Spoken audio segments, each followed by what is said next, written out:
tabuleiro Ouija, criado no século XIX como um simples jogo de salão durante o auge do espiritismo, tornou-se ao longo do tempo um ícone cercado de mistério, medos e polêmicas.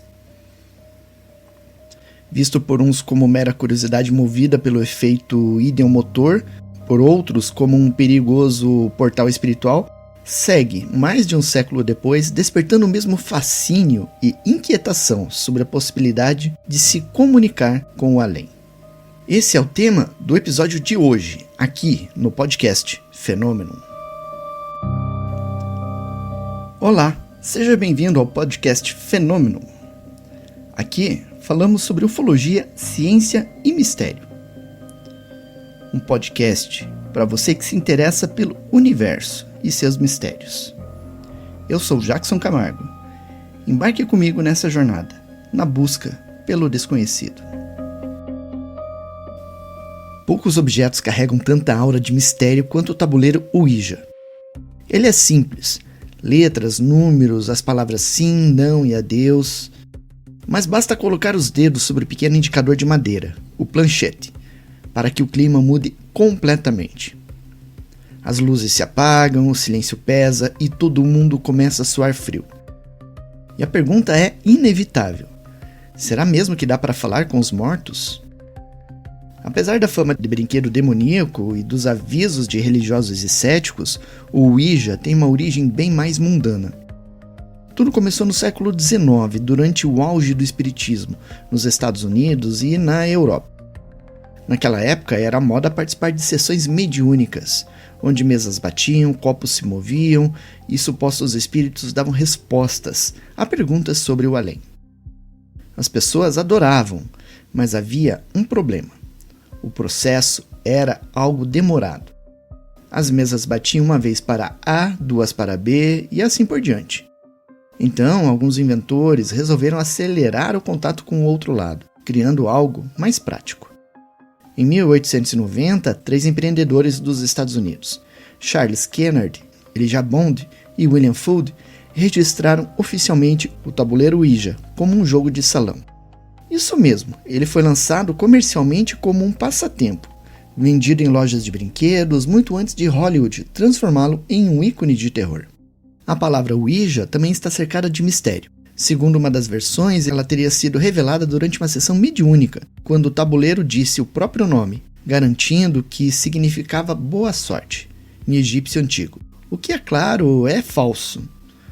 Uma outra teoria diz que o nome veio da junção de oui, sim, em francês, e já, sim, em alemão.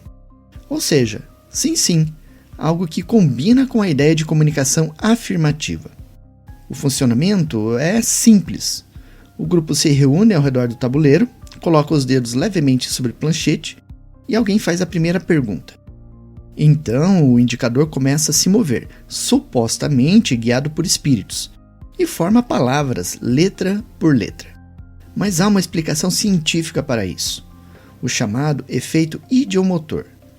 Segundo psicólogos, nossos músculos fazem micromovimentos inconscientes, influenciados pelas expectativas e pelas emoções.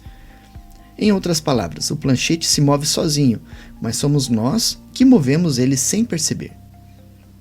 Mesmo assim, há quem jure de pés juntos que viu coisas acontecerem que desafiam qualquer lógica. Objetos voando, vozes estranhas, lâmpadas piscando ou respostas com informações que ninguém na sala poderia saber. A fama de maldito do Ouija nasceu principalmente graças ao cinema e à cultura popular. Filmes como O Exorcista transformaram o tabuleiro em símbolo de possessão e portal para o inferno. No clássico de William Friedkin, a garota Regan começa a brincar com o Ouija e acaba possuída pelo demônio Pazuzu. E pronto, a imagem do brinquedo do capeta se espalhou pelo mundo. Depois disso, o Ouija virou um dos elementos mais recorrentes em histórias de terror, de séries de TV a vídeos no YouTube. A cada nova geração, grupos de adolescentes decidem testar o destino com o tabuleiro, geralmente em locais mal assombrados, e muitas vezes algo dá errado. Mesmo as versões modernas vendidas pela Hasbro vêm com advertências sutis. Oficialmente é apenas um jogo de entretenimento, mas para muitos ele é um canal perigoso que pode abrir portas que ninguém sabe fechar. Relatos sobrenaturais envolvendo o Ouija são inúmeros. Há quem diga que espíritos zombeteiros se passam por parentes falecidos. Outros afirmam ter entrado em contato com entidades hostis. Um dos nomes mais citados é Zozo, um suposto espírito maligno que se apresenta frequentemente em sessões de Ouija. Muitos usuários relatam que o ponteiro começa a se mover rapidamente e logo depois o ambiente se torna pesado, com ruídos e sombras aparecendo. Céticos dizem que tudo não passa de sugestão psicológica, mas alguns incidentes registrados sugerem algo mais.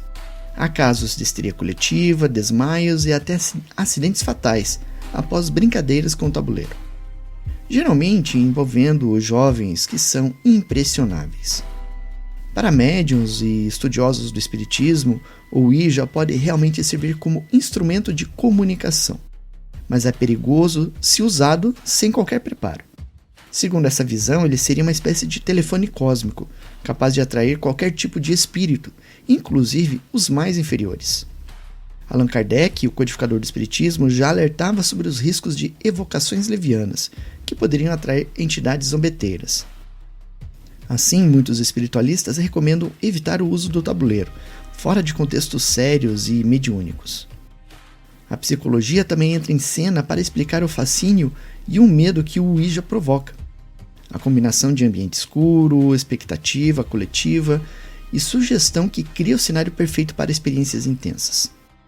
O cérebro humano é especialista em preencher lacunas e transformar coincidências em padrões, algo chamado de pareidolia cognitiva. Resumindo, se todos acreditam que algo vai acontecer, o grupo pode realmente sentir que o planchete se move sozinho. É o mesmo princípio por trás das mesas girantes do século XIX, ou dos mais modernos desafios paranormais da internet. Fenômeno, o seu portal de acesso aos mistérios que assombram a humanidade. O tabuleiro Ouija surgiu em 1886. Jornais lá dos Estados Unidos relatam que o uso de uma mesa de conversas surgiu em Ohio e é o antecessor direto do Ouija, com letras, números e um ponteiro improvisado. Em 1890, Elijah Bond e Charles Kennard registraram oficialmente o tabuleiro como um jogo comercial. A patente menciona que o objeto é capaz de responder perguntas sobre passado, presente e futuro. Em 1901, William Fuld assumiu a produção do tabuleiro e se tornou o principal fabricante e promotor do Ouija. Foi ele quem transformou o objeto em sucesso nacional e criou a lenda de que o Ouija significa boa sorte em egípcio antigo. Em 1916, durante a Primeira Guerra Mundial, um grupo de mulheres em Ohio afirmou ter recebido mensagens via Ouija, dizendo que um navio lá dos Estados Unidos seria afundado em breve. Poucas semanas depois, o Lusitânia foi torpedeado por um submarino alemão, e muitos interpretaram isso como uma real comunicação com espíritos. Em 1917, a escritora Pearl Curran afirmou receber textos através do tabuleiro, ditados por uma entidade chamada Patient Word, supostamente o espírito de uma mulher do século XVII. O caso virou sensação nos Estados Unidos e até hoje estudiosos debatem se Curran realmente era médium ou apenas uma escritora genial. Em 1920, 2 anos após o término da Primeira Guerra Mundial e a gripe espanhola, milhões de pessoas recorreram ao Ouija para tentar falar com parentes falecidos. Até a esposa do presidente americano Woodrow Wilson teria usado um tabuleiro. Em 1930, ocorreu um dos casos mais perturbadores ligados ao Ouija, lá na região de Buffalo, no estado de Nova York. 2 mulheres afirmaram ter assassinado uma outra pessoa seguindo instruções recebidas pelo tabuleiro, que teria ordenado o crime. O episódio virou manchete nos jornais da época e reforçou a reputação sinistra do jogo. Em 1973, o filme O Exorcista popularizou o medo. O filme mostrou o tabuleiro como um canal demoníaco e sua imagem mudou para sempre. As vendas do jogo dispararam, assim como as histórias de terror envolvendo o brinquedo. Em 1990, ocorreu o espantoso, intrigante caso Vallecas, na Espanha. Uma adolescente chamada Stefania participou de uma sessão de Ouija na escola, tentando contatar o espírito do namorado falecido. Após o tabuleiro quebrar, ela começou a apresentar sintomas estranhos, com desmaios, convulsões e gritos. Pouco tempo depois, ela morreu sem qualquer explicação médica. E o caso, conhecido como o Expediente Vallecas, foi investigado pela própria polícia da cidade de Madrid, e os agentes relataram fenômenos inexplicáveis na casa da jovem, e até hoje é um dos episódios paranormais mais conhecidos da Europa. Entre os anos 2000 e 2010 ocorreu o chamado fenômeno Zozo. Em fóruns da internet, especialmente ali por volta do ano 2000, centenas de relatos começaram a surgir sobre um espírito chamado Zozo. Muitos descrevem comportamentos idênticos. O ponteiro correndo rapidamente, risadas nas paredes e a sensação de estar sendo observado. O nome se tornou uma espécie de lenda digital do Ouija moderno, uma mistura de mito urbano com medo ancestral. Em 2014, Hollywood ressuscitou o tabuleiro. O filme Ouija e a sua sequência, A Origem do Mal, trazem o jogo de volta às telas e à cultura pop, reforçando o seu status de ícone sobrenatural. Fenômeno. O seu portal de acesso aos mistérios que assombram a humanidade. As movimentações que ocorrem no tabuleiro Ouija se devem ao efeito idiomotor.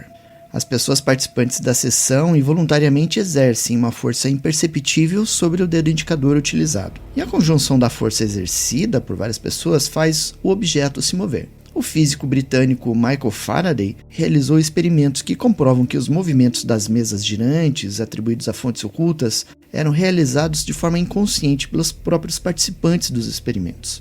O mesmo princípio se aplica ao tabuleiro Ouija. O mágico ilusionista e cético dos Estados Unidos James Randi também realizou um experimento. Randi demonstrou que quando os participantes do tabuleiro Ouija são vendados, eles não conseguem produzir mensagens inteligíveis. No meio especializado, há diversos avisos contra o uso do tabuleiro por pessoas desavisadas. Há também notícias de tabloides relatando casos de suposta possessão demoníaca em decorrência de atividades envolvendo espíritos malignos. A Igreja Católica critica o tabuleiro e a brincadeira do copo, assim como as experiências de seus fiéis na busca do contato com os mortos em geral. A recomendação dos padres é que os fiéis se mantenham distantes de participações desse tipo de jogo. Segundo alguns padres exorcistas, como Gabriele Amorth, esse tipo de jogo pode contatar demônios. Em seus livros, ele relata inúmeras possessões causadas pelo uso desses jogos. Sobre o mesmo assunto, o padre Gary Thomas, reconhecido pela Diocese de San José, na Califórnia, pelo seu trabalho como exorcista, afirma que as pessoas que usam o tabuleiro Ouija estão se expondo a ações de demônios e diz que, como essas forças não vêm de Deus nem de seus anjos, só podem provir do espírito das trevas. Da mesma forma, igrejas evangélicas definem essas práticas como brincadeiras com demônios.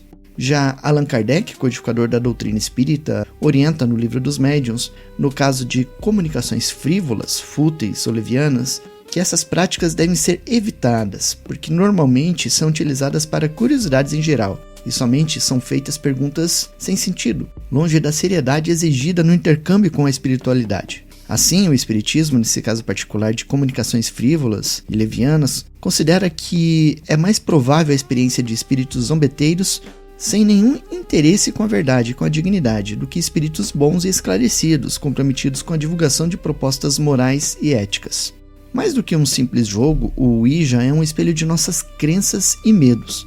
Ele mostra o quanto a humanidade deseja e teme um contato com o além. Mesmo no mundo tecnológico cheio de inteligência artificial, os telescópios que veem o nascimento das estrelas, a ideia de que podemos conversar com o invisível continua irresistível. Afinal, o que é mais assustador? Imaginar que estamos sozinhos ou que não estamos? O tabuleiro Ouija está preso nesse paradoxo entre a curiosidade e o perigo. Para uns, é só um brinquedo inocente. Para outros, é uma ferramenta de comunicação espiritual legítima. E para muitos, é um portal para o desconhecido. Seja qual for sua crença, uma coisa é certa: o mistério continua. E talvez seja justamente isso que mantém o tabuleiro Ouija vivo há mais de um século. Então, se um dia alguém sugerir vamos jogar Ouija, pense bem antes de dizer sim. Porque, dizem por aí, nem sempre quem responde é quem você espera. E aí, qual é a sua opinião sobre o tabuleiro Ouija? O que você acha desta prática? Existe algo de real nela? Existe algo de sobrenatural? Ou é algo puramente psicológico nas pessoas que o usam? Deixe sua opinião aí nos comentários, quero saber o que você pensa. E se você tiver alguma experiência interessante envolvendo o tabuleiro Ouija, pode deixar seu comentário também, estou curioso para conhecer. Aproveito para convidar vocês a conhecer o nosso Instagram, o @fenomenonbr no Instagram e também o nosso canal no YouTube, @fenomenon. Você vai encontrar muito material sobre ufologia, ciência e mistérios que você não vai encontrar em lugar nenhum. Todas as lives que a gente faz lá no canal Fenômeno fica disponível aqui também no Spotify. Então, escreva ali na busca Fenômeno e você vai encontrar o nosso outro podcast, contendo as lives lá do canal Fenômeno. E conheça também o podcast Acredite Se Quiser, que eu apresento com o meu amigo e irmão PH Carvalho. Você vai gostar bastante dos conteúdos lá também. E assim então, ficamos por aqui. Continuem nos acompanhando, sempre com pés no chão, olhos no horizonte e mente nas estrelas. Eu sou o Jackson Camargo e vejo vocês no próximo episódio. Até lá e abraços. Tchau!